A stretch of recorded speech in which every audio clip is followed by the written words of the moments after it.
Hi అండి. ఈరోజు మన వీడియోలో 4 రకాల టేస్టీ దోశలు అలాగే వేయించకుండా చట్నీ చేసుకుందాం. చాలా బాగుంటాయండి ఇవి రెండు. ఇప్పుడు ఎలా చేసుకోవాలో చూద్దాము. దీనికోసం నేను దోశల పిండి ముందుగానే రుబ్బి పెట్టుకున్నానండి. ఒక 3 గ్లాసుల రేషన్ బియ్యం తీసుకుంటే 1 గ్లాసు మినపప్పు వేసుకోవాలి. అప్పుడే మనకు దోశలు క్రిస్పీగా చాలా బాగుంటాయి. మీరు మెత్తగా కావాలి దోశలు అనుకుంటే 1.5 గ్లాసు మినపప్పు వేసుకోండి.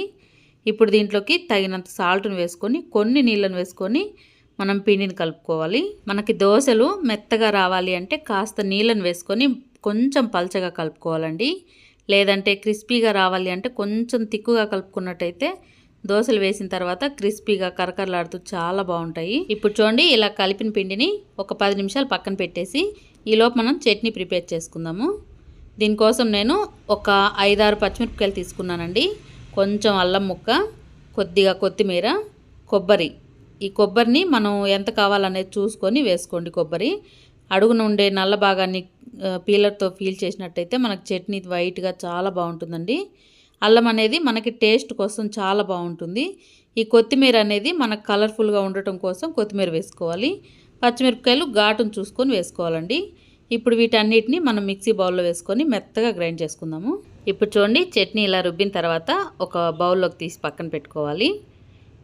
మనం పచ్చిమిర్చి వేయించకుండానే చట్నీ చేసుకున్నాం కదా, పచ్చివాసన అనేది తెలియకుండా చాలా బాగుంటుందండి. ఇంకా మీరు దీంట్లో పుట్నాలు కూడా వేసుకొని చట్నీ చేసుకోండి, ఇంకా రుచిగా ఉంటుంది.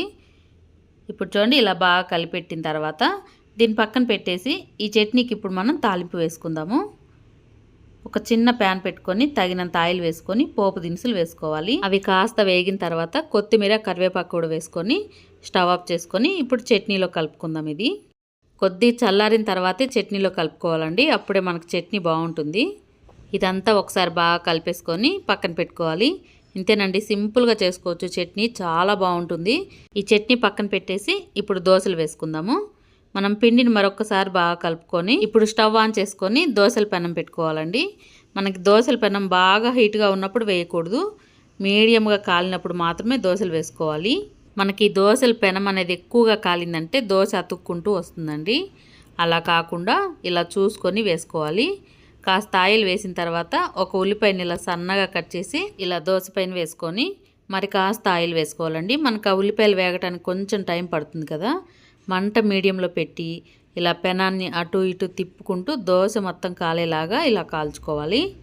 ఇలా కాలిన తర్వాత మెల్లగా తిప్పి వేసుకుందాము. మనకి ఉల్లిపాయ దోశ వేగుతుంటేనే కమ్మని వాసన వస్తుందండి, కరకరలాడుతూ చాలా బాగుంటుంది. ఇప్పుడు క్యారెట్ దోశను వేసుకుందాము. దోశలు వేయటానికి గుంత గరిటెను కాకుండా ఇలా ఉండే గరిటెను తీసుకొని దోశలు వేసుకున్నట్టయితే మనకి దోశ అనేది కరెక్ట్గా వస్తుందండి. ఇలా కాలిన తర్వాత కాస్త ఆయిల్ వేసుకొని మనం క్యారెట్ని సన్నగా ఇలా తురిమి పెట్టుకోవాలి.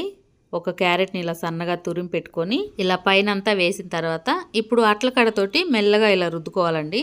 మనకు ఆ క్యారెట్ కూడా బాగా వేగుతుంది ఇలా రుద్దుకోవడం వల్ల. ఇది మంట మీడియంలో పెట్టి బాగా వేయించుకోవాలండి. మనకు దోశ చూడండి ఎర్రగా బాగా కాలింది కదా. ఇప్పుడు మెల్లగా తిప్పి వేసుకొని ఈ దోశను కూడా తీసేసి మరొక దోశను వేసుకుందామండి. ఈసారి కారం దోశను వేసుకుందాము. మనం దోశను వేసే ప్రతిసారి దోశ పెంకను మాత్రం ఒక క్లాత్ తోటి క్లీన్ చేసుకోవాలండి, అప్పుడే మనకు దోశ కరెక్ట్గా వస్తుంది. దీనిపైన కూడా కాస్త ఆయిల్ వేసుకొని ఇప్పుడు కారం వేసుకుందాము. ఇది మంచి కమ్మని వాసన వచ్చే కారం అండి. ధనియాలు, జీలకర్ర అవన్నీ వేసి కారం పొడి నూరాను. ఆ కారాన్ని మనం ఇలా పైన కాస్త చల్లుకున్నట్టయితే తినేటప్పుడు చాలా బాగుంటుందండి. ఇలా మొత్తం స్ప్రెడ్ చేసిన తర్వాత ఇది కూడా బాగా కాలిన తర్వాత ఇలా తీసుకోవాలి. మనం ఏ దోశ వేసినా కూడా తిప్పి వేయకూడదండి. తిప్పి వేస్తే మెత్తగా అయిపోతుంది దోశ.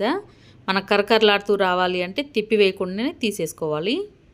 ఇప్పుడు మరొక దోశను వేసుకుందామండి. ఇది ఎర్ర చట్నీ దోశ అండి. ఇది కూడా చాలా బాగుంటుంది. కాస్త ఆయిల్ వేసి కాలిన తర్వాత మనం ఈ ఎర్ర చట్నీ అనేది పైన కాస్త వేసుకుందాము. ఇలా దోశ పైన మొత్తం వేసుకొని ఇదంతా స్ప్రెడ్ అయ్యేలాగా ఇలా రుద్దుకోవాలి. ఇది కూడా పుల్ల పుల్లగా చాలా బాగుంటుందండి దోశ. ఇది కూడా బాగా కాలిన తర్వాత ఇప్పుడు తీసి ఒక ప్లేట్లోకి తీసుకుందామండి. ఇంతేనండి, సింపుల్గా వేసుకోవచ్చు. చట్నీ మాత్రం చాలా బాగుంటుందండి. ఇలా చేసిన ప్రతి దోశలోకి ఈ చట్నీ అయితే సూపర్గా ఉంటుంది. ఒకసారి అయితే అన్ని దోశలు రుచి చూద్దాము. ఒక్కసారి మీరు కూడా ట్రై చేయండి, చాలా బాగుంటాయి దోశలన్నీ. అలాగే చట్నీ కూడా సింపుల్గా చేసుకోవచ్చు. వీడియో నచ్చితే లైక్ చేయండి, షేర్ చేయండి, సబ్స్క్రైబ్ చేసుకొని పక్కనే బెల్ బటన్ ఉంటుంది, క్లిక్ చేయండి. Thank you.